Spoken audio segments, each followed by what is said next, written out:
Hey, what's going on? It's Bill Burr, and it's time for the Thursday afternoon, just before Friday, Monday morning podcast. And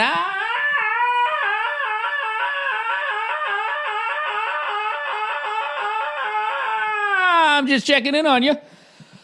I got my microphone back. He's back from Europe, baby. He's back from Europe. I got my mixer. I got my fucking microphone there. I'm fucking wound up because I'm jet lagged. First of all, a lot of people sent me tweets. Were making sure I was okay because I was in Italy, where they had that horrible earthquake, unfortunately, and devastating. I actually had flown out like 12 hours before that, but I was down on the Amalfi Coast, so I don't think I would have felt it anyways. But whatever. Nothing happened to me, so that pales into comparison to what happened to everybody else who was in the vicinity of it. So, fucking brutal. You know what's crazy was I looked it up to see when it happened, and there's like a website that has all the earthquakes like every day. And like every day there's like, I forget, some ridiculous number. It was either like 30 or 700. Either way, it was impressive, the amount of fucking earthquakes that there are. And, it just goes to show you that just things are just always moving and changing. I'm half in the bag right now, and I don't mean booze, because fucking Billy Booze Bag is clean Willie again. Woo! He's going clean until his special. I'm taping my special in Nashville, by the way, at the Ryman Theater. Doing 2 shows October 21st. There's a few tickets still left. If you like to go there and say, I was there when he did the thing about his fucking balls, doing the thing there with the fucking shit, you could say that you were there. Or you could just say it anyways. You could say, no one ever says, produce a ticket stub. When you really think about it, you say, yeah, I was fucking there. Woodstock, I was there. JFK, I was on the grassy knoll. Oh, yeah, there was other people there. I declined to answer that question.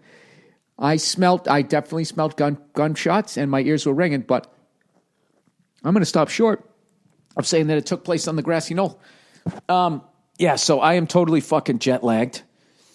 And I've been doing a radio tour to promote all these dates I got coming up, getting ready for the special. Reno, fucking going to Virginia, fucking Charleston, South Carolina, all of this shit. Getting ready to do that. Doing the makeup date, finally, from the snowed-in days of Long Island. That's going to be September 7th, and I don't know where the fuck I go from there, but I know I head down south. Going down south again, man. And woke my wife up today because I was doing the fucking radio. Bubba the Love Sponge was the first one that I did, and that woke her up. She's looking at me like, Jesus Christ, what are you doing? I'm like, I'm paying for the vacation. Go back to sleep. That's not what I said. I said, I'm sorry, honey. Did I wake you? She goes, yes. And she goes, can you make me some waffles with turkey bacon? And I said, yes. Okay, you know why? Because that's how you shut these broads up. You know what I mean? You just go in the, what do you want? What do you want? Something with fucking sugar on it to keep your fucking menstrual flow and fucking cycle, whatever the fuck goes on down there? Okay, that's not my part of it. Okay, I'm like the race car driver. I don't know how to build the fucking engine, but I can get that fucker around the track. I don't even know what that means. So anyways, I was making the waffles, and of course, she likes turkey bacon, which evidently you can't stick in the oven. I don't like turkey bacon. It doesn't taste as good as pork bacon, and you don't know when it's done. When is turkey bacon done? Right? So, the pan was dirty, so I'm fucking in the middle of this radio tour, and I'm fucking making, I don't know. Somehow I was at the sink. I was fucking jet lagged, and the Greg Kihn band, Jeopardy, pops in my fucking head, and now I got to download it, right? And next thing you know, I'm fucking doing dishes like 6:30 in the morning, right? Got my pajama bottoms on, fucking headphones just cranking, right? Where were you when I needed you? Something, bitch, right? So fuck you. You're a fucking whore. I don't need your shit anymore. It's so hard to be all alone. I know you're something, yeah. Oh, I loves it, Jeopardy, right? And then, of course, she's back upstairs. You're still waking me up. It's like, sorry, you know what I mean? I'm supposed to do a radio tour, wash the fucking pan and make waffles, and I'm not supposed to listen to 80s music? Is that what you're telling me? You're telling me that at 6:31 in the morning? You know, so then I went on a Greg Kihn fucking binge, right? And you're something, and you're something, and you're fucking something. Boo-doo-doo-doo, gang, gang. They don't ride like that anymore. Bow now. No, they don't. Negative. Not affirmative. He says no like 58 different times. I don't know how they do. I don't know how those lead singers do it. Like, I would get stuck in my head like, oh, fuck, it's coming around again, and I got to say no in another unique way. No.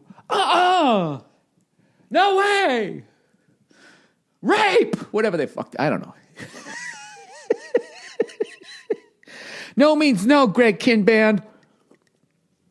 I know what I'm doing. I'm drinking the tea right now, which drives people fucking nuts. Well, I don't have fucking time because I got shit to do. All right? So, as mentioned, when I was on, for some reason, I'm pointing at myself in the fucking mirror because I'm trying to keep the fucking energy going. I got to need another 24 fucking minutes. Then I'm done with this shit. Oh my God, am I a fat fuck? Holy shit. You know how fat you are when you sit down and you see yourself in a mirror. Holy fucking shit. Good. Look, imagine a snowman with fucking flesh put on it. That's what I look like right now. You fucking, hang on a second. I got to talk to myself in the mirror. You fucking fat disappointment. Look at me. That's me. You, right, and me. We're going downstairs to that elliptical. Yes, we are. We're doing 45 minutes a fucking day until you could sit down and look like a fucking human being. You disgust me. That's how it's done. That is fat shaming 101. You do it to yourself. Okay? In the back of your head, you know you still love yourself. You know tonight you're going to give yourself a couple of Oreo cookies as a reward and negate immediately after 2 bites at least 27 minutes of cardio. You know you're doing that. Why wouldn't you do that? So I came back to the good old US of A. Had a little contraband, if you know what I mean. I ain't talking drugs, man. I'm talking about, that fucking cigar habit got me again when I was over there. Those motherfuckers. And next thing you know, you go through fucking duty free. And next thing you know, you're down the street buying a humidor. And there it sits. Laughing at me, all shiny. Oh, God damn you, Bill. You're such a weak son of a bitch. But when I got home, aside from a month of mail, what I ordered 2 books when I was over there, and I was excited. One of them, it's going to kill me because this guy is such an underrated drummer. Like, I've never even heard the proper pronunciation of his name. So I forgive me if I fuck this. I'm going to fuck it up because I'm going to say it 2 different ways. Modal. You see, the Billy Squier drummer. Is it Bobby? Is it Chouinard or Chouinard? I don't know what, but he had a book, The Story of the Bobby Chouinard story, drummer extraordinaire, and I'm reading through that, and it's just a fucking great story, and killer drummer, and it's just, it's got his modern drummer article in there. It's got all his killer fucking Ludwig drum kits. It's got all these interviews with all these guys, fucking Steve Smith, and all these guys from the whole Boston music scene and all these clubs that they played. I remember back in the day when I'd be listening to WBCN, the Rock of Boston, they'd be like, oh, go check out fucking so-and-so down at the Channel or at the Tam or the Middle Eastern Tavern, the Paradise and all that shit. And I remember thinking, someday I'm going to go down there and I'm going to play drums. And you know what? It never happened. But, dreams die, and you get older, and you learn to accept things that, the simple things in life, a little bit of apple cider as you watch the sun going down on your 9-year-old Prius, those things. You learn to appreciate those things. You're like, what, there's a lot of people out there that they would kill to have that dream. Not in this country. It's kind of hard when the people you're surrounded with, that's not their dream. It's kind of hard when they're laughing at that dream, sure. That gets difficult, but if you could somehow transport that 9-year-old Prius to some of the poorest parts on earth, why, they would look at you like a king, and that's what you have to hold on to. I'm just energizing my way through this fucking thing. So then I went on this fucking, this whole thing on WBCN. Like, I'm fucking looking up every article I can find. I ended up watching the last broadcast of WBCN. I didn't know it came out in 1968. I was born in 68. And for the first 41 years of my life, that fucking radio station was on the air. You know, they helped out Aerosmith. They helped out all these fucking bands, David Bowie, all these guys, all these pictures, Frank Zappa, all these guys coming to the station. And I was like, I need to know more about this shit. Next thing you know, I'm buying a book on it. See, I used to be in trucking. I didn't drive a truck. I unloaded the truck. That's what I did. I used to work in warehousing. I liked warehousing. Why? Because I didn't have a desk and there was a giant square footage area that as long as I was within it, I was considered doing my job. There wasn't somebody breathing down my fucking throat, you know?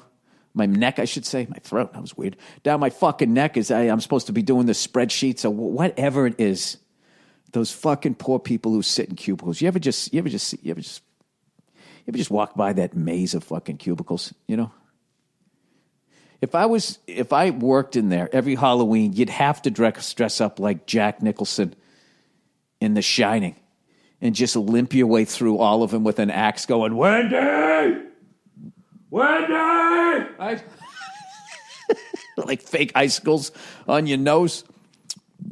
You couldn't do that. Somebody would blow a rape whistle, or they would somehow feel it was sexist because how come a woman couldn't dress up? Why was he chasing a woman? You know, all the fun of it would be immediately taken away by human resources. One little call to human resources. You know, it would just all go away.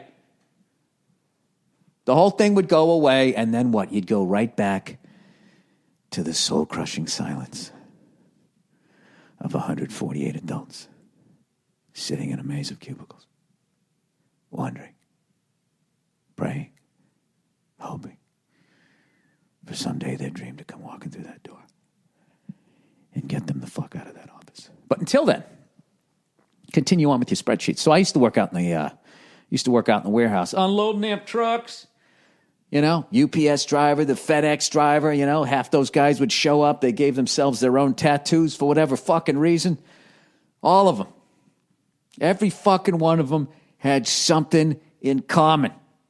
Was that they didn't want to work for somebody else, but they were too dumb to start their own fucking business. So what do? You get into trucking. I'll work for you, buddy, but you ain't going to see me for days. You understand? You don't know. Am I at this Crackle Barrel? Am I over there at the Denny's? Am I on the side of the fucking highway porn shop? You got no fucking idea. And as long as I bring that truckload of Q-tips in by Thursday, 9 a.m., I'm getting paid. Don't matter what the fuck I did for the last 3 fucking days. And I always related to those guys. I saw it. There was a freedom, yet you had stability. Okay? I'm getting a check every fucking week, but I don't got some cunt breathing down my neck. Unless you work for UPS. UPS was a motherfucker. They always had that fucking ride-along douche. The Ice Cube of UPS, right? And then you were the Kevin Hart character driving the fucking thing as he was reading you the riot act. Well, I guess in those movies, Ice Cube always drives. But you know what I mean. The hard ass, and then you were like the chick in Police Academy. Don't move, dirtbag, right? You were the fucking scared person.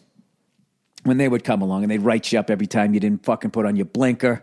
You fucking blinker, right? If you took the turn too sharp and all of that bullshit.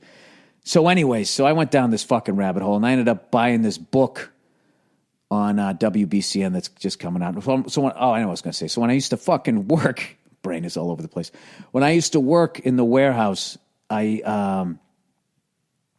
used to listen to that every fucking day. Charles Laquadera, the big mattress, and then the lunchtime song, you know, would come on, and it'd be like whatever the fucking hits were that day where they would just put lunch in it. And then Mark Parento would come on at 3 p.m., and then you knew it was almost the end of the fucking day, and he was like the coolest guy. He was like the rock star of the whole fucking thing. And I know he had some extracurricular activities. I'm talking about the man on the air. Man on the air was a fucking rock star from 3 to 6. It was the fucking greatest because he was the coolest guy, and then you knew that the day was almost fucking over, right? And you knew those guys were all doing fucking blow, and they were drinking. It made you feel, all I do is drink. These guys are doing blow at work. Why can't I get drunk on the forklift? They had that sort of influence on people in Boston. No, I'm kidding. They actually, when I was watching, I think Bradley J was the guy who did the last. I watched so many of them, and I was fucking jet-lagged. I think he did the last shift on WBCN. and they were talking about all the bands that they broke, all the stuff that they did, and they were saying all the fun stuff they did for charity, and they started talking about how WBCN had their own softball team called the BCN Ballbusters, and I was immediately like, no fucking way. I went to one of those events, and they go, yeah, one time we played this one band, but blah, blah, blah, blah, blah. And then because there was another time we played this band, and they said Huey Lewis in the News, and I was like, I was at that thing! Screaming at my computer in Italy. Going, I fucking went to that, right? And they were like, yeah, where did we did that in like fucking Marblehead? And I was like, and I was screaming at the computer like they could hear me. I was like, no, it was at Nickerson Field at Boston University. I believe when they still had a football program. And I went to that. I remember Huey Lewis pitched. I remember their bass player.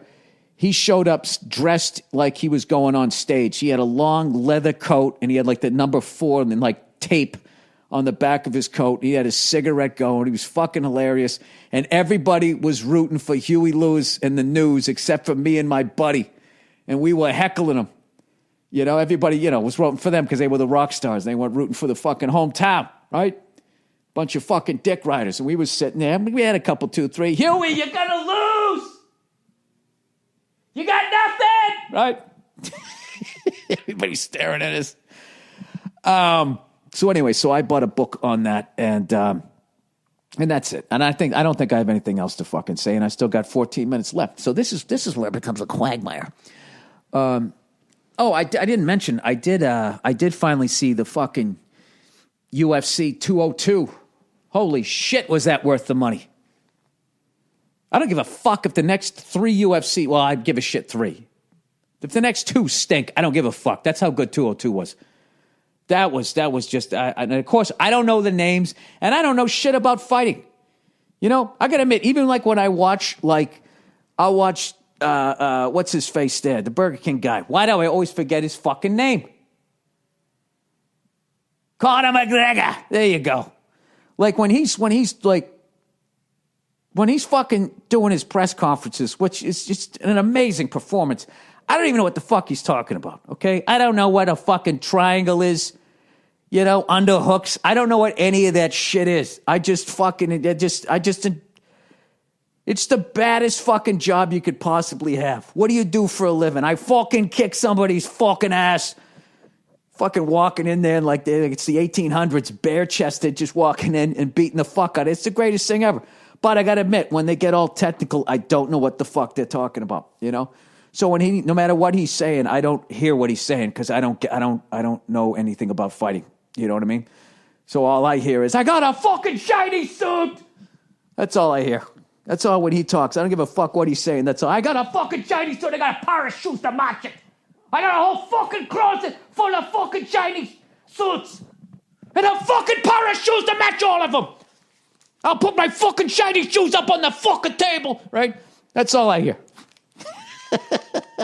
You're gonna do nothing. He's screaming and yelling and shit, throwing water bottles. It's fucking tremendous. No idea what they're talking about.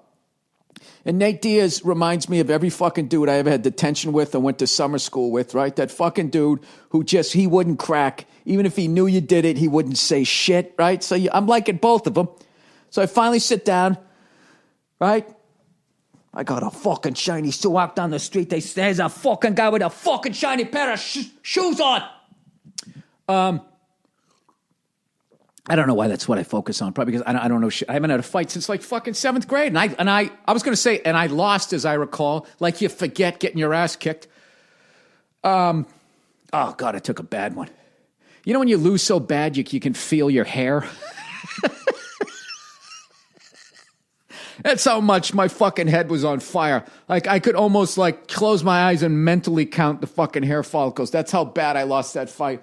Holy shit, well my fucking, was it my left ear or my right ear? One of them was like so fucking hot and it was just ringing.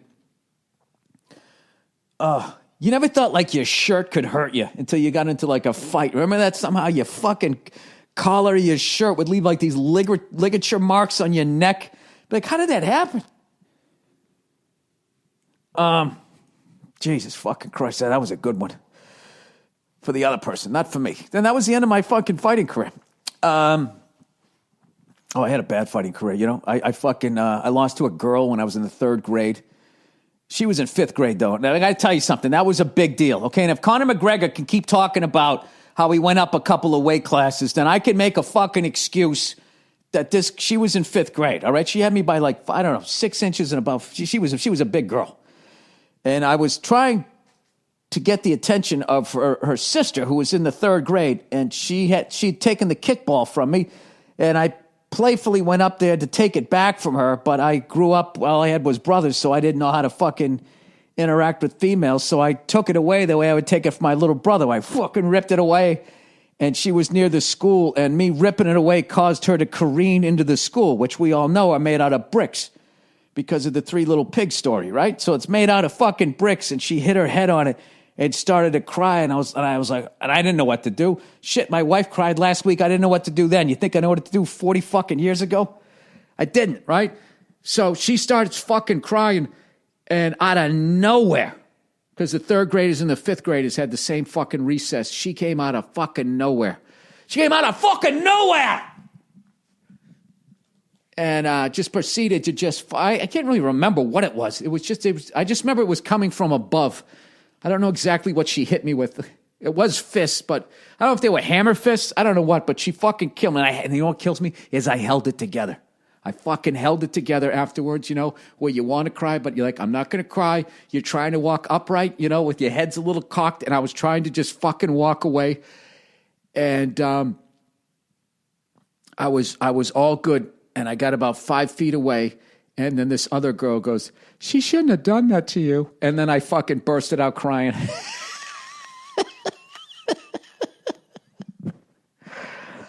Oh, it was a long, sad, sordid fucking tales of my fights. But dude, I had a lot of heart.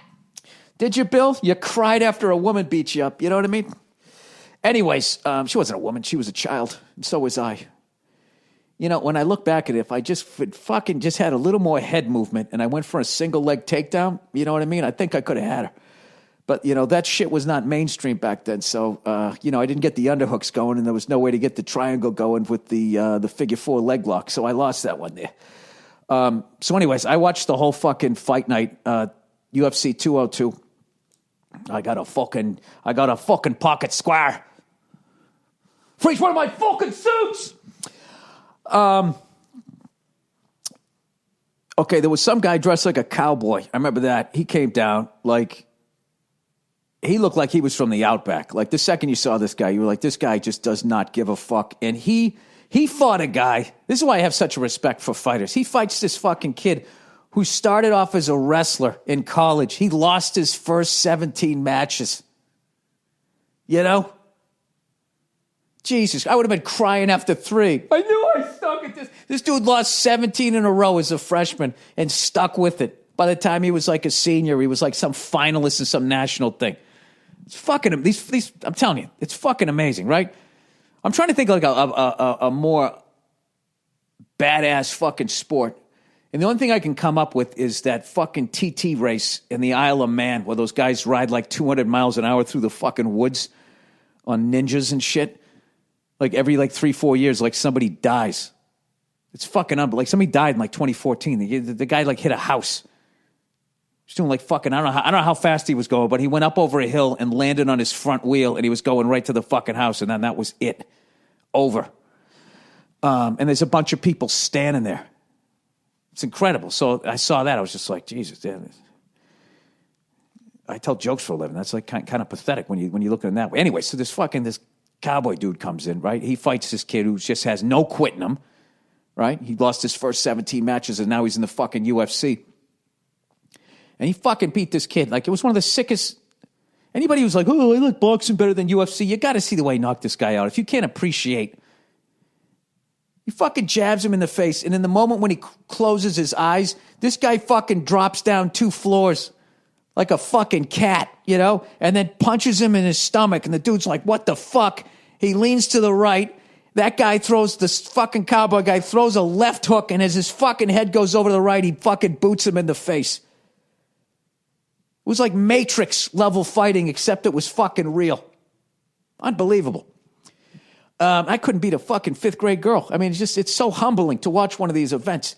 So then the next fight, this guy who just goes by Rumble, right? He's standing there, this giant shredded black dude, and he's just sort of adjusting the gloves as he was standing there. It was so intimidating, I just started laughing, and without even thinking, I just laughed and said, what the fuck do you do with that?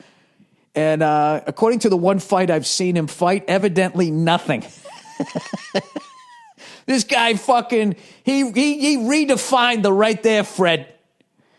He fucking came out, the other guy's doing a little couple of fucking little, I don't know what the fuck, I can't remember what he did.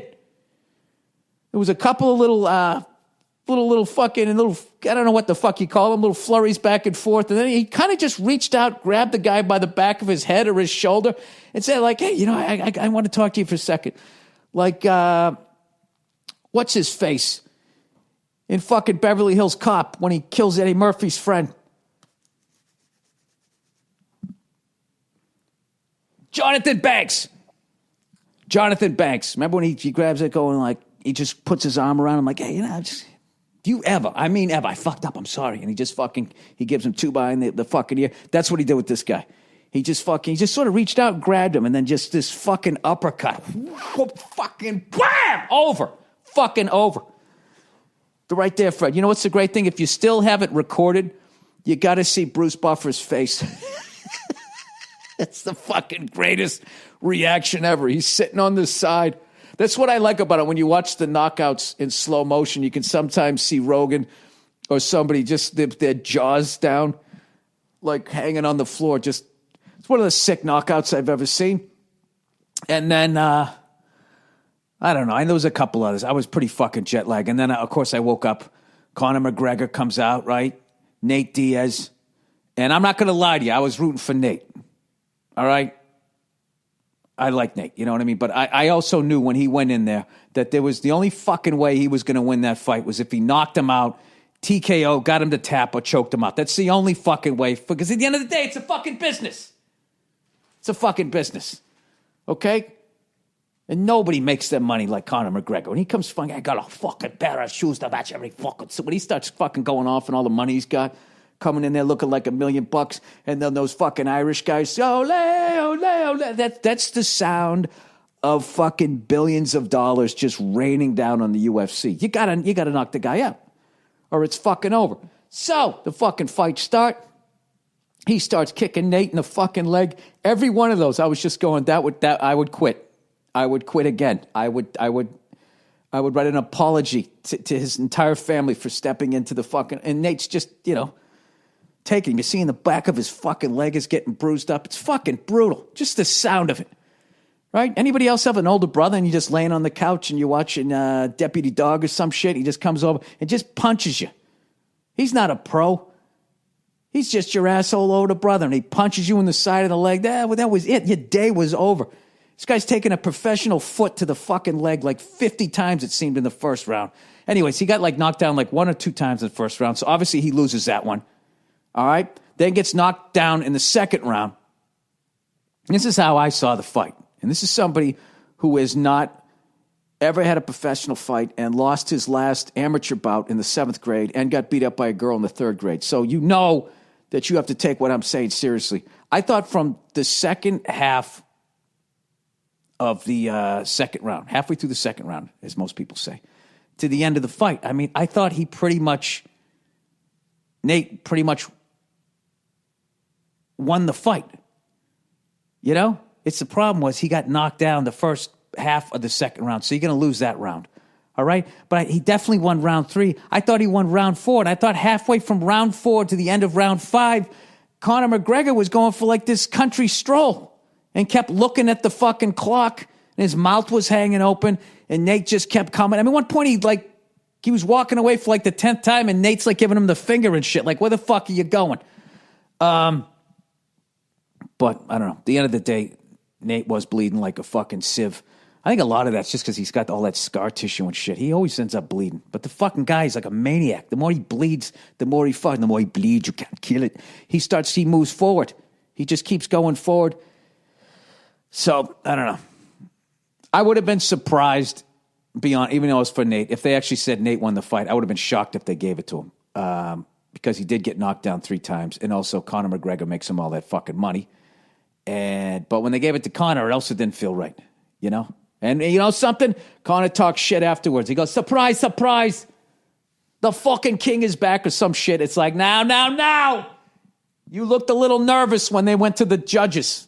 You did not look confident whatsoever. So don't fucking do that shit now. So unbelievable fucking fight. This is somebody who knows nothing about fighting, but I know when I see an unbelievable fight. So thank you to both of them.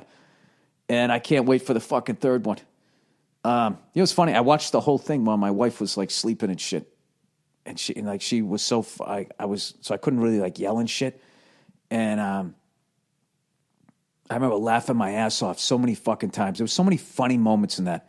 Like when they were waiting for the decision. And you heard Nate goes, he goes, I won that shit, motherfuckers. Fucking guy's the best, right? And then I like when the Rumble guy won, and he said, hey, I want to fight you next. And they cut to the champion, right? And everybody boos him, and they do the whole thing. No, he's a champion and everything. And when I first saw him, I was like, is that Rondell Sheridan?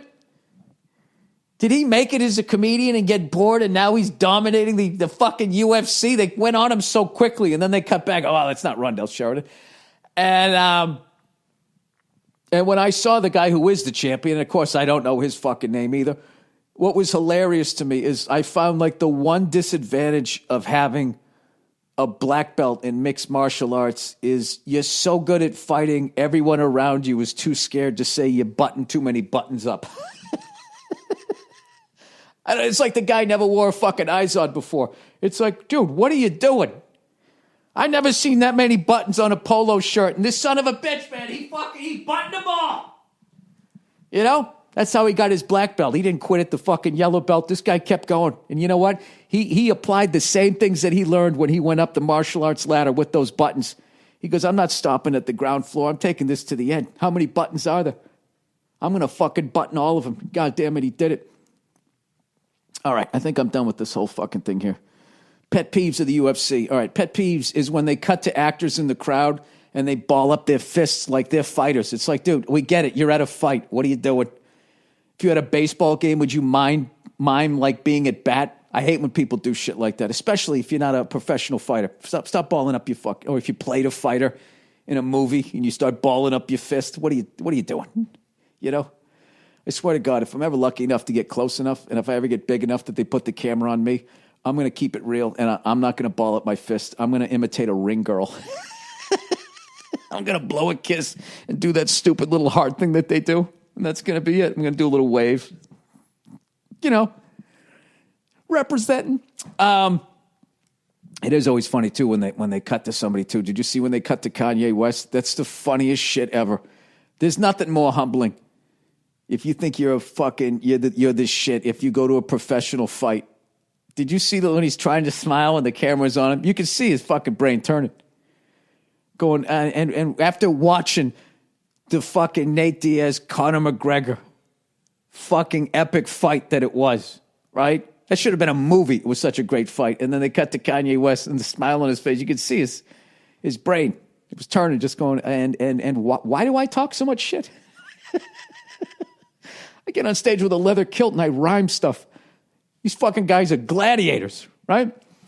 Anyway, and I'm telling you, almost every UFC that I've ever seen, there's always that guy. They always cut to somebody in the crowd that's usually talking shit, and they try to smile their way through it, and they can't. You see it? It's undeniable. It's undeniable. Anyways, I don't know what the fuck I'm talking about. I got a couple of advertising things I have to, I got to fucking read here at this point. I'm Conor McGregor. I got a fucking shiny suit. I got a pair of shoes. I got a whole fucking closet full of shiny suits. And I got a pair of fucking shoes to match all of them. You're going to do fucking nothing. That's one of the great fucking lines ever when Nate was yelling at him. Saying blah, blah. He goes, you're going to do fucking nothing. I would love to be able to say that to another man and fucking really believe it. Because no matter how hard I said in the back of my head, hey, you know, he's definitely going to hit you a lot, Bill. I mean, who's kidding who? You got a huge head, all right? It's a big target. It's hard to miss. All right. Do you think, what's his face ever sparred Ted Kennedy? His giant fucking squash. Ever tell you that time I fucking met him?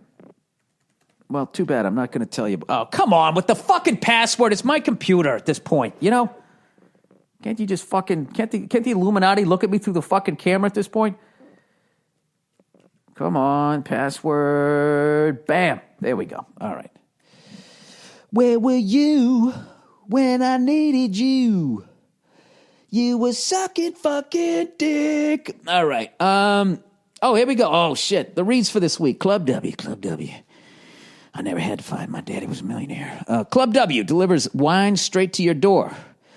They send you wine that is personalized to your palate. Taste through our palate quiz. Their recommendations become even more personalized with every bottle you rate. Club W. Never had to have to find my last, except time when I was drinking. Then I had to find Dad wouldn't bail me out. Then I got a pilot's license. No, that was my dad. I saw I was drinking. Works with top winemakers and growers from around the world directly to make their own wine. You choose the type and quality of bottles with no membership fee or cancellation fee and 100% satisfaction guarantee. Their $13 bottles would normally retail for $20 right now when you go to Club W. I said, I'm trying to kill my daddy, so I killed him. Is offering listeners $20 off your first order when you go to clubw.com/Burr. It gets even better. I know y'all hate paying for shipping. We all know you hate that shit. So at Club W, I still live in Texas, will actually pay for your shipping on orders of 4 bottles or more. So take something off your to-do list. Just go to clubw.com/Burr. To get $20 off your first order now, that's clubw.com/Burr, you fucking booze bag. All right, Tracker. Smart cars, smartphones, smart homes. Fucking Janet, get in here. This sounds amazing. Technology has made everything wicked smart, but losing your stuff is making smart people feel wicked stupid. Tracker makes losing things a thing of the past, dude. Tracker is a coin-sized device that locates misplaced keys, wallets, bags, computers, fucking bottle openers, right? Obi, where's the fucking bottle opener? Don't use the counter, you're fucking hacking it up, kid. Anything in seconds. Just pair Tracker to your smartphone, attach it to anything, and find its precise location with the tap of a button. It's that easy. Lose your phone? You just press on Tracker and there it is. It was in your back pocket, you dumb fuck. And your phone rings, even when it's on silent. Isn't that scary? With over 1.5 million devices, Tracker has the largest crowd GPS network in the world, so your item shows up on a map even when it's miles away. Never lose anything again with Tracker. So as long as you drink within a 2-hour radius of your fucking house, you can always find your phone. Unless somebody steals it and they get outside that radius. And then you know what you have? You have a screenplay. Then you get that fucking guy who they always attack his family and he's coming to kill him. Right? You touch my family, I'm going to fucking kill you. I got a fucking shiny suit and I'm going to bury you in it. And you won't be wearing a fucking pair of shoes. All right, with over 1.5 million devices, Tracker has the largest crowd GPS network in the world. So your lost items show up on a map, even if it's miles away. Tracker, never lose anything again. Listeners to this show only. No, that's not true. To any fucking show that they advertise on, get a special offer of 30% off your entire order. Go to spelled TheTracker.com, thetracker.com, and enter the promo code Burr. The hardest thing you'll ever have to find is their website. Go to tracker.com right now and enter the promo code Burr for 30% off your entire order. Again, Jesus fucking Christ, that's tracker.com, promo code Burr. How many fucking times? All right, that is the Thursday afternoon podcast. Once again, thank you to everybody in Italy for treating me and my wife so wonderfully. My condolences to everybody trapped in that fucking rubble over there. That is the scariest shit ever. Scariest fucking shit ever. I can't even fucking imagine that. Every time they show the footage of that, it's just like, for fuck's sakes, just put the number up already so I can donate something, you know? And then you got to worry that some cunt's going to take that money. Instead of helping the people out of the fucking rubble, he's going to go buy himself a scooter. I don't know. We can't end on some sad shit like that. Do you guys remember Eddie Grant? This is how much jet lag I've had. I just went down this 80s rabbit hole. Whatever happened to that fucking guy? That guy had Out in the streets there is violence. Remember that? And now there are lots of... Bill, we can't listen anymore to you singing. All right, whatever. I'll sing to myself on the fucking elliptical. So I try to look less like a fucking snowman. Jesus Christ, what happened to me? What happened to me? I was doing so well. Oh, Bill, you know what you did? You know what you did? Is you ate a bunch of shitty food for days upon end. You got fat the same way everybody gets fat. And now you're trying to act like you don't understand how it happened, okay? Like you weren't there when it went down. You reached out. You could have grabbed an apple. You could have had a banana. You could have got a salad. And you reached right past those and you went to the fucking whatever the fuck you ate. Goddamn dope. All right, that's it. That's the part. Okay, whatever. All right, here's some music. I don't know what it's going to be. And I'm sure somebody's going to like it. Somebody else is going to complain about it. But I can tell you this right now. I don't give a shit. Okay? I'm tired. I'm jet lagged. I'm catching a cold. And I'm fat. All right? That's the report here. Reporting live from the Thursday afternoon podcast. Enjoy the greatest hits from yesteryear, a podcast gone by. Go fuck yourselves, you cunts. I'll talk to you on Monday. Have a nice weekend. Oh, Jesus. Oh, by the fucking way. Not by the way, people. This is by the fucking way. Which you know that I'm about ready to tell you some shit that I believe in, baby. I'm at Logan Airport. Edward Lawrence Logan Airport. I finally learned that Logan Airport is named after Eddie Lawrence Logan, who was some sort of fucking military person who fought in the Spanish-American War, and that they used to have a statue of him before they had to make the airport even bigger because people out-fucked it, you know? So I go there, okay, and I go through security, and they got the giant fucking microwave they want me to stand in with my legs spread doing the Jay-Z symbol, right? Well, the Sammy Hagar from the 5150 tour, depending on what generation you are, depending what side of the tracks you're from. All right? This podcast is for everybody. I'm sure someone in the Village People did it. There, you see that? Reached out to the gay community. Swell guy. Pat myself on the back here. So anyways, I say I'm not fucking, I'm opting out. All right, sir, can you go stand over there? I don't even like standing over there. I used to work in a fucking dental office when I would take an x-ray of somebody's tooth. One little fucking thing, and we'd put that camera right up to the side of their jaw. We'd put a lead vest over all their vitals right down to their dick or hoo-ha. And then I left the fucking room, stood behind a wall that had lead in it, and I pressed the fucking button. Now I'm supposed to stand there, like I'm just going into prison. They do everything but you have you bend over and spread your fucking ass cheeks. I'm like, I'm not fucking doing it. And I know what people are saying. Well, Bill, you talk on a cell phone, right? That's fucking radiation. You fly in an airplane, right? That's fucking radiation. I understand that I am getting radiated throughout the course of the day and the way I live my life. I understand that. Okay? But I don't need to get extra radiated. So if there's a way to opt out, believe me, if there was a way to opt out of flying on a fucking airplane, a viable way, aside from just saying, fuck this business, I'm going to buy an old bus and just drive around, and that'll be my miserable life, I would do it. But the fact that I can just stand there for an extra 5, 10, 15 fucking minutes, and rather than stand in that microwave, I could just go over and just have some, sort of cute male person pat down my ass with the back of his hands.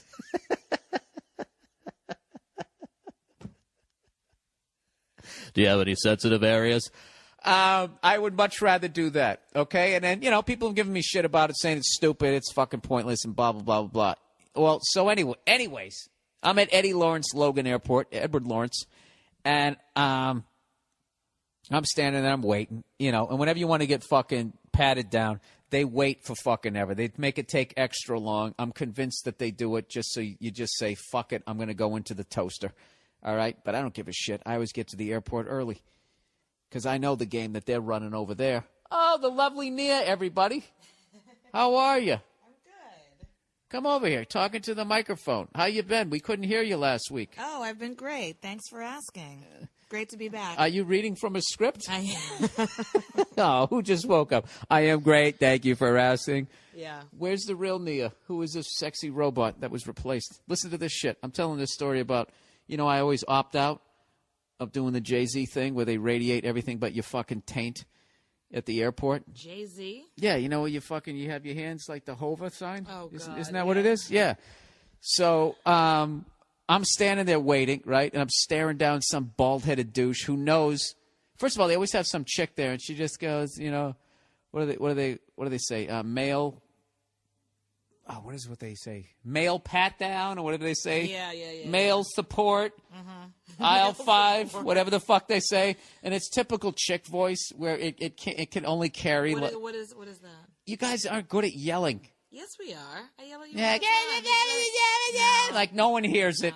No one hears it. All right, go ahead. I got the microphone away. Yell male support aisle 4. Yell it. I want to hear it. Son. Male support aisle 4. That's good. That has a sense of fucking urgency. All right, then you know what? They don't put their fucking heart in it. They just go, male, pack down, out. Well, because you can't be screaming like there's something going down or whatever. Yeah, but you got to communicate. You got to communicate to those bald fatties guys down there who are going to put the back of their hands on my ass there. Well, they don't get it. They have a whole little system that they're talking to each other. That you Whose fucking side do you want here? Not yours, obviously. All right, well, listen to this shit. Wait a second. Let me get to the point. Hey, go get time out. Get another microphone. Hang on a second. We're actually going to pause the podcast. Pause the podcast. All right, through the magic of hitting pause. Well, something I never do on this thing. Actually hit pause there. So anyways, this is the deal. So I'm going through security. Yeah. After all these people ridicule me like, oh, you're already getting radiation anyways, man. So why not stand there and literally have your entire body, but your taint, lit up, right? So I'm fucking standing there, and this lady is going, hey, fucking male support out for, and I'm like, they're not hearing you. They're not hearing. And then she goes, sir, could you stand over there? I go, I'm going to stand right. I need to watch my wallet. Okay, you can stand right there. All right. So anyways, this Asian kid comes up. Fat Asian kid, one of the rare ones. Why is that relevant? Like a white elephant. Why is that relevant? It's because not Asian that people rare. are in great shape. They eat great. I don't know what it is. They're in fucking awesome shape. And every once in a while, you see a fat Asian, you're like, holy shit. Right? I don't mean like he's did it on purpose to sumo wrestle. This is just a fat kid. Sumo? Samoan? Whatever the fuck it is. This fat Asian kid comes up. Not relevant to the story, but it is. go on. For the comedy, it is. Oh, I see. All right? Sorry. Come on. Listen, I trashed waspy fucking white people on this thing. Oh, you did? Did you talk about Nantucket? Yes, I did. Oh. Ahoy. Yeah, see, you just hate him. And it's wrong. I don't hate anybody. I don't have hate in my heart. All right, shut up. Listen. So this person, this fat kid, comes up. Yeah. All right, and the lady just goes, hi. He couldn't even hear her. He's like, what? Hi. He's like, what? And I want to be like, how old are you? That's what the fuck she's trying to say. Mm-hmm. And he goes, 13. And she goes, all right, come over here. And she had him go through the old school one. Yeah. So basically, you want me to stand in something that could kill a 13-year-old. That's what the fuck I'm supposed to do. You know what? On the way out, on the way back, two times that, 4 times a month, I'm going to stand in this thing that can kill a 13-year-old. It can't. I'm sure it can't kill it. Maybe it can affect his puberty or his growth or something. Yeah. I think Maybe women it can affect his dick. I have a dick too. What? Because my dick's old now? Yeah, your dick is old. It's already grown. Your balls are down between your knees. The pubes. No one cares about it anymore. It's just kind of out of commission. I think women can avoid that full body thing by saying that they're pregnant. And they won't let you go. They won't make you go in there if you say that you're pregnant. Oh, exactly. Women always have the "I'm just a girl" excuse. That's to not get out I'm of just a girl. horrific things that guys pregnant. have to do. But stick with the thing here. If that fucking thing, how old are you? 13. Get over here. Prevent him from getting chest hair or something. But you're old. They don't care about you. It's the youth of tomorrow that we're concerned about. Oh, there you go. I sat there and I you're almost, out of the game, old man. I'm not even, this isn't about me whether I feel like I'm old or not. I know I'm old. I'm talking about surviving. I almost high-fived myself. I bursted out laughing, extra laughed, because I wanted fucking Mary Mumbles to be like, Mary Mumbles. yeah, what are you laughing at? I'm laughing because I'm doing the right thing. If that fucking thing isn't safe for a goddamn 13, I could see if it was a making some little baby crawl through there.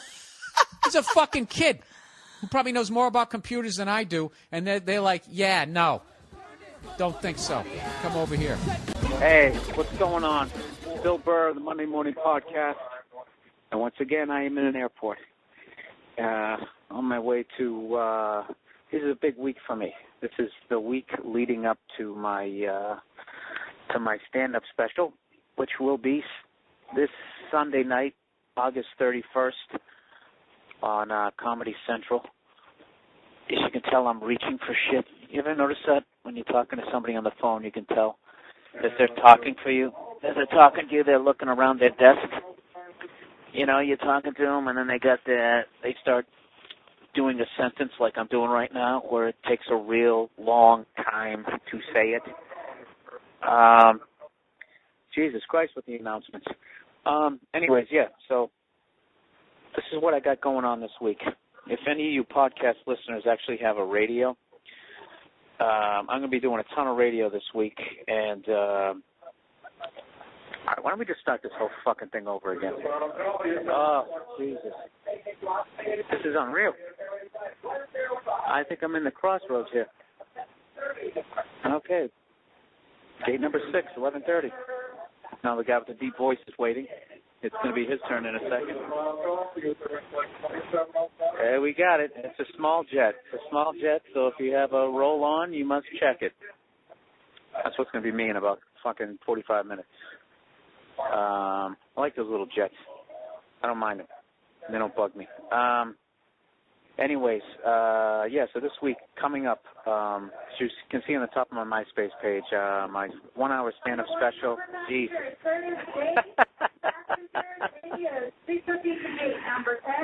Good Lord. Okay. All right. Anyways, this is ridiculous. What are the 10 flights leaving at the same time? Oh, Jesus, Danny, where are you? All right, let's try again. Okay, I have my 1-hour stand-up special coming out. This is like getting heckled. Who is talking? Okay, here we go. I have my 1-hour stand-up special this Sunday, August 31st at 11 p.m. on Comedy Central called Why Do I Do This? Please watch it if you get a chance, okay? And this week leading up, I'm going to be doing a bunch of media. So if you have a radio in your car or whatever and you want to listen to me tap dance, I got some big radio shows coming up. Tomorrow, I'm going to be on the Bob and Tom Show. I don't know. I mean, those guys are all over the country, so I don't know when it's coming on. Whenever the Bob and Tom Show comes on, I'm going to be on that show tomorrow. And then I fly into New York, and later on that afternoon, I'm going to be on Sirius Satellite Radio, and it's going to be, I'm going to be on the Jim Brewer Unleashed, with Pete Corielli, Lenny Marcus, and all those guys at 5 o'clock East Coast time. And then right after that show, I'm doing 1 hour of my own hype for my special this Sunday on Sirius Satellite Radio, and that will be from 6 to 7 p.m. And I believe Joe DeRosa over there is going to be my co-host. He's going to be hyping my special, joking around.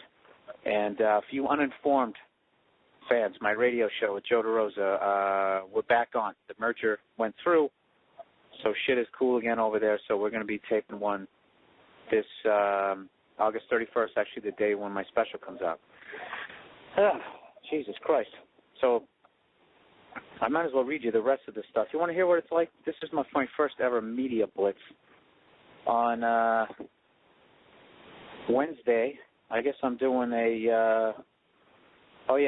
set up these radio tours where they just set up 20 radio stations for you to call in, and really quickly, you just do them one after another, 15 minutes, you try to be funny. I'm going to be doing WAAF in Boston, Worcester, Boston, as they say, the Hillman Morning Show, WNNX, the regular guys in Atlanta. I love those guys. Had a great time with them. That'll be at 8. At 8:50, I'll be doing Dudley and Bob, Austin, Texas, which is cool because I'm going to be there in October. The Dawn Patrol, Cincinnati, Ohio, at 9:10. Sherman and Tingle in Chicago. Gomez and Dave in Syracuse. I guess you got to have 2 people on every show. Frick and Frack. I'm doing Mike in the Morning. In Detroit. Stand Up, Sit Down. John Boy and Billy Big Show. The fuck is that? Charlotte, North Carolina. Stash in Baltimore. Jesus Christ. All right. And then on Thursday, I'll be doing the Opie and Anthony show. Totally psyched to be back. Oh, man, they got to trash me. It's not fucking West Coast I am. I'm totally stoked, man, to be on the Opie and Anthony show. 7 a.m. on Thursday. And Opie and Anthony again, 7 a.m. on Friday. And I think some more serious satellite shows, but I've been realizing this is getting fucking boring. I'm doing a bunch of radio, okay? That's what I'm doing. So anyways, if you're new to my page, this is what I do. I do podcasts once a week on Monday. I try to be funny, give people something to laugh about their first day of work. And I actually got a nice email from somebody reminding me to let you guys know that you can actually subscribe to this podcast on iTunes. I've never said that, I don't think, but you can subscribe to it. And this person says, you don't have to read this out loud, but I love the podcast and subscribe on iTunes for probably a year now. I listen to it every Monday at the gym. I think that's really cool. So does that mean you're listening right now? Are you on the treadmill? Are you on the elliptical? Is there some really sweaty, hairy person to the right of you? You know, those Robin Williams forearms, no matter how far away you get from them, that arm hair sweat somehow still hits you. You ever had that? You ever played like fucking, you played one-on-one pickup basketball? There's always that other guy on the other team that just sweats profusely. Wait a minute. They actually did that. They did a skit on that, didn't they? In The Cable Guy, which I think is a very underrated movie. And if you want to talk about overrated, I saw Tropic Thunder. I don't know what the big fucking deal was about that movie, but Jesus Christ. It's just a regular movie. You know what I think it was? I think it was because it had so many inside jokes, and the industry was so excited that they understood the jokes that they were like extra laughing. I see that every once in a while. I was talking about that with Joe DeRosa this morning. How it's almost, sometimes you go into these comedy clubs and a comedian will make a joke that's really inside, and then there's always that comic at the back of the club who's got to be like, ah ha ha. They're not even laughing. They more want to be like, I get it, I'm in the loop. But that's what I felt like that movie was. It just, I don't know. I don't know what the big fucking deal was. First of all, that movie was about 20 years too late. They should have made that movie in 1988 when everyone was going to go see those movies, you know? Look at me just being a little cunty movie reviewer here. Whatever, you know what I mean? I should get mad at them. They just tried to make a funny movie, but everybody else told me it was awesome. All right, I just tried to talk over that guy on the speaker, and I immediately became a loud guy on the cell phone, and some lady just shot me a look. So I'm going to have to bring it down to my Bill Burr in the evening, late-night DJ voice here. All right, let's get to the podcast questions here before I get on my what I like to consider my private jet. I'm actually flying U.S. Air, and for those of you who don't travel, U.S. Air is the Danny Baldwin of airlines. You know what I mean? It's a reputable airline, but just doesn't get a lot of big parts. You know what I mean? It was good in Trees Lounge, but U.S. Air is just one of those, like, remember that sitcom like Caroline in the City, where it was just one of those shows that was just on for like fucking 8 years, and you had no idea why, and you'd forget that it existed, and then every once in a while you'd be home on a Friday night going through a breakup or something, and all of a sudden you'd click through, and there would be Caroline in the City, and you just think like, really? They're still making these things. That's what U.S. Airways is. I thought U.S. Airways, like, you know, I just thought that they thought they retired. You know what I mean? Like they were in the Poconos or whatever. What the fuck is that? What's that circuit that all those Jewish comics used to play in upstate New York? You know what I'm talking about. Or is it in Pennsylvania? I never did the Borscht Belt. I thought U.S. Airways was like hanging out with TWA and Eastern Airlines. Are you guys old like me? Do you remember Eastern Airlines? Back when airlines had specific routes, they had dominance. And this is before they broke up the monopoly, or what they considered to be a monopoly. Was back in the day they used to have just like if you were living on the East Coast and you were going to Disneyland or Disney World, I guess that's the one in Florida, your only option was Eastern Airlines, or you jumped in a station wagon with wood paneling. There was no internet. I think you could take a pistol on the plane too. You could just have it in your pocket, and as long as you didn't wave it around, no one gave a fuck. Like I mean, there were no metal detectors like in the late '60s, if you can believe that. Like you could literally just walk right up to the ticketing agent with your briefcase. You know what I mean? Those were the days. I missed out on them though. You could bang the steward. The stewardesses were actually hot. You could actually call them stewardesses. All right, there's a woman with a tank top on. I just caught her smelling her armpit and then the inside of her white beater. And it's funny because she was standing behind me in line, and I was like, I mean, she's just looking like the all-American girl, right? But she also has boots on, so she looks a little slutty. So it's like perfect. She'd be a great mom, and maybe she takes it in the age. Sorry, I usually don't go for those. You don't go for the blue humor, but that just kind of ruined her for me on some level. Not really, you know what I mean? I'm just saying on a first date, one of those first, imaginary dates that I'm having with her right now as I sit across from her. I didn't need to see that, you know what I mean? Now she's probably going to order the fucking lobster, and she's really going to piss me off. Anyways, I was actually talking about something interesting there. Oh yeah, back in the day, yeah, you could bang the stewardesses. You could call them stewardesses. You could probably even call them toots. Hey, toots. You know, drinking was acceptable. You could fucking smoke cigarettes. I don't even smoke. There's just something funny about that. Like, everything seemed to be like a lounge in the late 60s, early 70s. You know what I mean? The goddamn free-for-alls. Pre-herpes, pre-AIDS. That's all you needed. You needed a bottle of Jack and some penicillin and a briefcase. And you were good to go. I think I might have talked about this on a previous podcast, but back in the day, Pan Am Airlines. I feel like I'm talking about old rock groups. Grand Funk Railroad Airlines. Pan Am Airlines, back in the day when you flew first class into New York City, the MetLife building used to be called the Pan Am building. I know I already told this story, but just for people who are new, bear with me. You used to fly in first class. You'd land at JFK. You got off. You got on a helicopter, and then you flew in the helicopter to the top of the Pan Am building in Manhattan. And then you got out like fucking James Bond. You took the elevator down, jumped in a cab, and you went back. You know, you went to your hotel. You know, probably with at least one other stewardess. Those were the goddamn days. Those were the days. Those were the days. You know what I mean? Those big-ass fucking cars people used to drive. It's a damn shame. You know, I hope when they come in with hydrogen or whatever the new energy is, I hope they go back to big cars.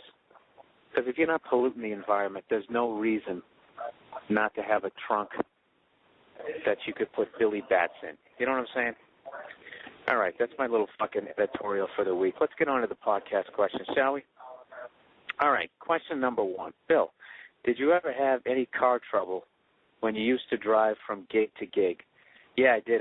I drove an '83 Ford Ranger, and it had overheating issues, and I learned a lot about how to fix cars back then because it had a 4-cylinder, no computer chip.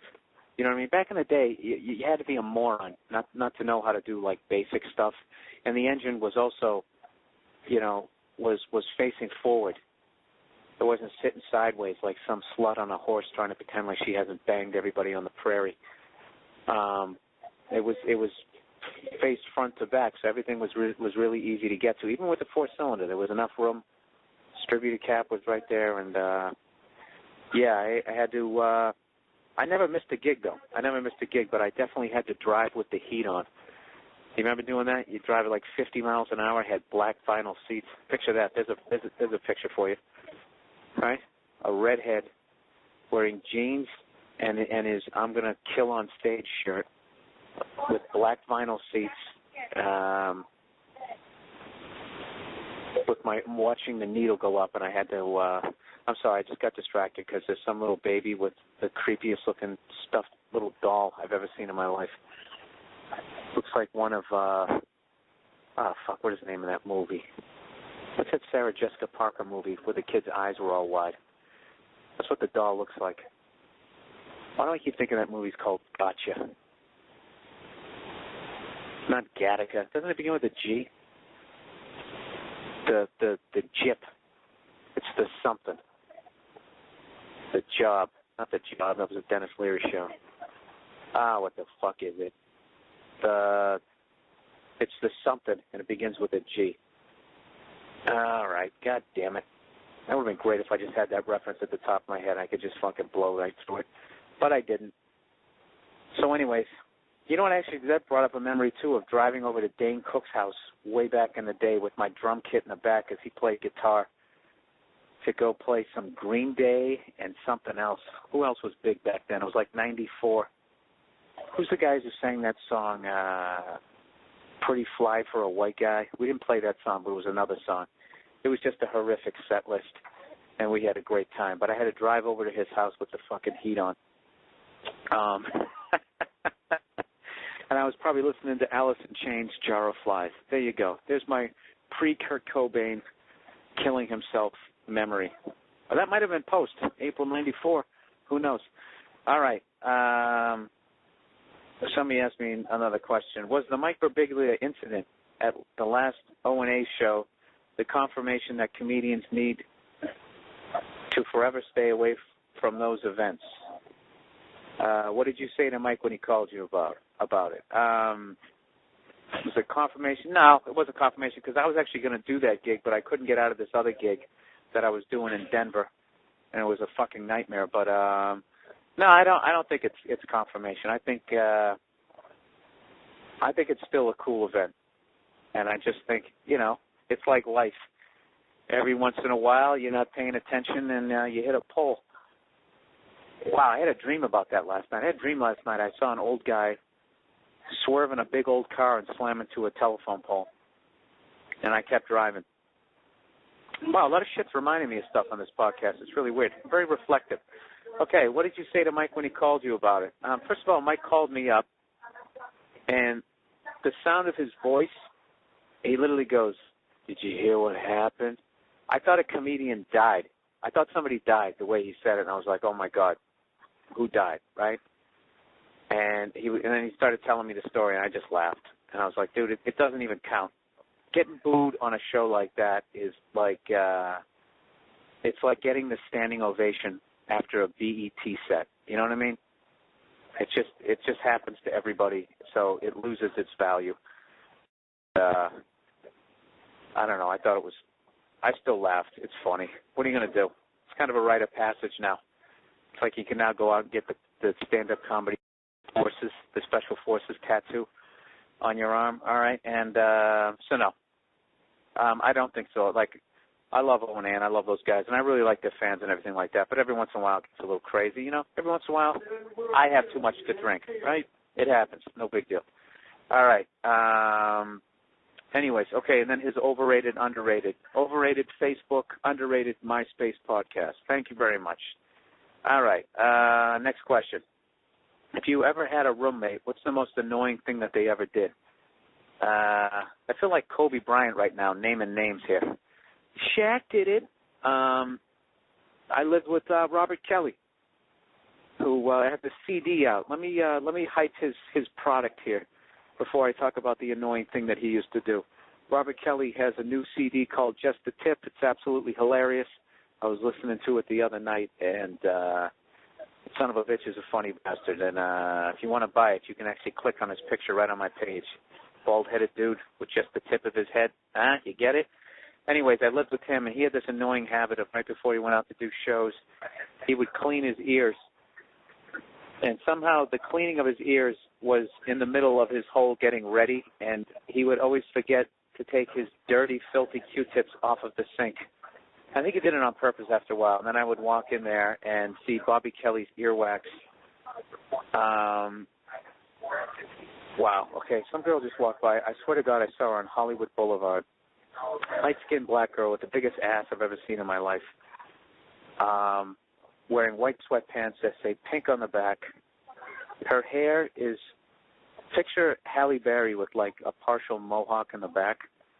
It's bleach blonde, and then where it swoops up on the left side is pink, and her semi-mullet in the back is also pink. Oh, and her dog is pink. Yes, it's the same person, and that's her sidekick.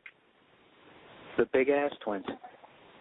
Oh, my God, I got to take a picture of them. That's fucking hilarious. How often do you see the same freaks? And they're both wearing pink. Wow, now kids are coming over to pet their dog. It was a white dog that they dyed pink. And she has earrings that are little stars. Everybody has a dream. Okay. You know what? They look like extras in Weird Science. You know, if they did like the black version, which I swear to God you could get made. It's Weird Science, except it's black. We love it. All right. Long rambling podcast question for you. Bill, you talk of seeing too much porn or whatever, fucked up videos on the internet, and how you feel your soul is pixelating away. I think this is unfortunately how I feel about stand-up as much as I love it. I don't know that it even matters if it's clean or dirty. It's like when you were saying in your blog about Seinfeld's comedy how you don't think people realize that he's actually kind of angry because of the way he packages it. Dude, where are you going with this? Comedy moves me and gets me in my soul, but it seems unavoidably cynical and negative in nature. You have to constantly prick and nag, scrutinize people's life. I should have had an editor on this one. I guess my question is, this is what I should have read. Can a comedian or even a comedy fan be happy? Does life as a comedian scar you and make you formally an okay, fundamentally, an okay person? Basically he's saying, are you an unhappy, negative douche? And that's what makes you become a comedian, or are you a wide-eyed jackass and then you become a comedian and then that makes you a negative asshole? For me, it was a little bit of both. I had a lot of anger that I wasn't even aware of, and then I got into stand-up comedy, and as a wide-eyed jackass, and eventually, I don't know, my demons kind of caught up with me. You know what, this is how I look at it, because I don't think it's specifically just a stand-up thing. If you're fucking up your life and you're 20 years old, it's not that bad, because you haven't had time to veer too far off the road. And even if you did, you're only 20. So your other high school classmates, they're just finishing up their sophomore, beginning their junior year in college. So no matter what, they're not making six figures. They don't have a big house. They don't have kids. You don't feel like you're too far behind, and you feel like you can right the ship. But when you get older and you're still fucking up, that's when, you know, it's kind of like when they launch like one of those probes to go to Mars. If they're off by literally a centimeter, by the time it gets to Mars, you know what I'm saying? It's like 40 miles off track. I don't know the fucking numbers. I never looked it up. I don't watch Discovery Channel. But, you know what I'm saying. That's why I think as you get older, like that kind of stuff happens. But also, yeah, there are a lot of people who are negative. I'm trying not to be that way. But, you know, it's a battle. I haven't drank in fucking 11 days. And I can't say that I don't miss it, but I also kind of miss it. Just certain times I miss it. Now I'm starting to get the sweats, so let's fucking move on okay. Let's get into the underrated, overrated. This has been like a big topic on the podcast everybody likes. People like talking about shit that they think is, that they love and nobody else loves, so they think it's underrated, and then people also like the overrated shit, like I just said. Tropic Thunder, fucking overrated. All right, I got to watch my language. I'm now surrounded by people. All right, underrated. Figuring things out for yourself. My friend installs home theater system, and a lady paid him $50 to come over and fix this high-tech universal remote. It turns out the batteries were dead. So basically what he's saying is, why don't you use your fucking brain, you dumb twat. Look at me, cursing again. All right, people being nice. This lady hit my car in the parking lot and actually left a note. You know what? That's an old-school, classy thing to do. But you know what? When you leave the note, you're nervous because you might be leaving it on the car of the neck brace dude who's just going to sue you for the hell of it. All right, I got to wrap this podcast up. I'm getting surrounded by people, and they're all looking at me like I'm a maniac. All right, more overrated stuff. Starship Troopers. Mitch Mitchell, drummer of The Experience, for those of you who don't know. Overrated. Every band that has come out in the new millennium. Racing mufflers. Isn't that? Oh, that's hilarious. I don't get that because you're going 2 miles an hour in those things, and it makes them sound like you're going 80 miles an hour, which really, kind of lets the audience know that the rabbit's already in the hat. Oh, it just sounds like you're going fast even when you're not going fast. Journey's new lead singer. Yeah, I heard that. Some karaoke guy. Oh, God, you hear that, baby? Hope that's not sitting behind me on the flight. Can we get a little chloroform rag over there, please? All right, overrated. Kim Kardashian. Oh, didn't somebody say that last week? Yeah. Underrated. Black chicks. I didn't know they were underrated. I've always loved them. Am I the only guy watching track and field? What else? What seems to be getting everybody going ape shit up I don't get is the Jonas Brothers. Dude, the Jonas Brothers, man, that's par for the course. There's always gonna be the NSYNC, the Keith Partridge. It's a market. You know what I mean?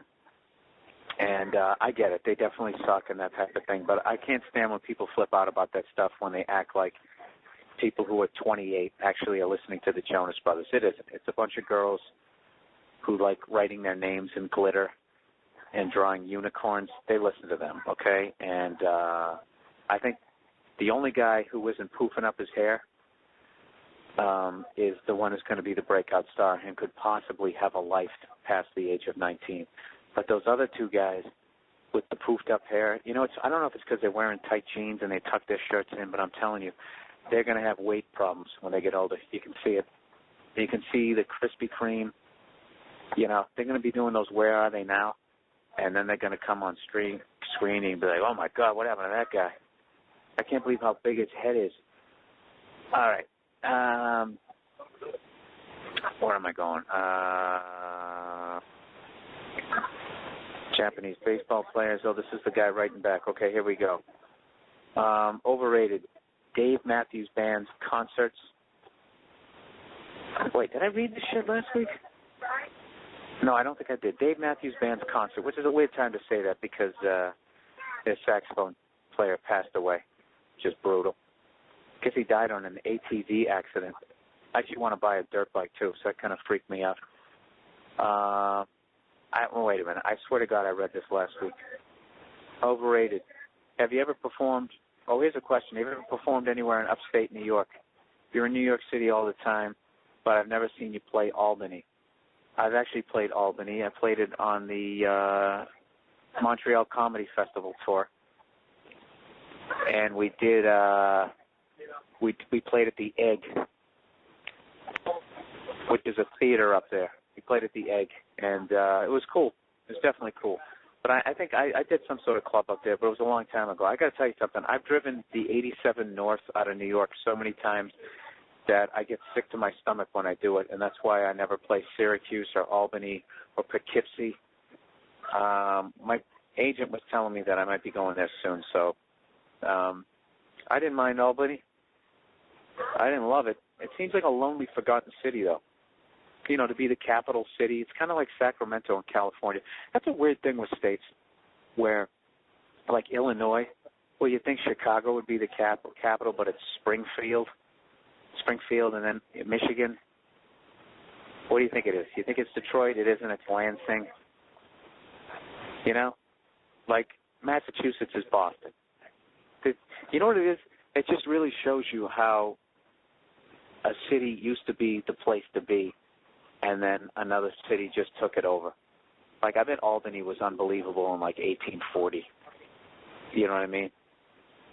Bunch of chicks walking around twirling their umbrellas and stuff, but it's over. Same thing with, like, Pennsylvania. There's another one. You think it would be Philadelphia or Pittsburgh, Harrisburg? You know? Maryland, it's not Baltimore, it's Annapolis. It's a weird thing. All right, now I'm showing you how much I've done the road that I actually know this shit. All right, there's a couple more questions here, but I've got to get on my flight here, so I apologize for cutting this short. I'll read those other questions the next week. Once again, everybody, thank you for listening to my podcast. Please, please watch my special this week. Why do I do this? Comedy Central, 11 p.m. And I think that's it. This week I'll be at the Stress Factory in New Jersey.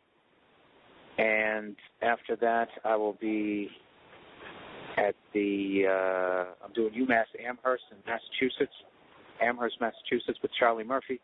The next weekend, I'm doing the Punchline in San Francisco. The weekend after that, I'm doing the Funny Bone in Richmond, Virginia. So if you want to know, I got a new website coming out this week, hopefully. So take one last look at the old BillBurr.com because a new one's coming. All right? And thanks to everybody who's been listening to these podcasts and sending in the questions. Everybody have a great week, and I'll talk to you next Monday. All right, take it easy.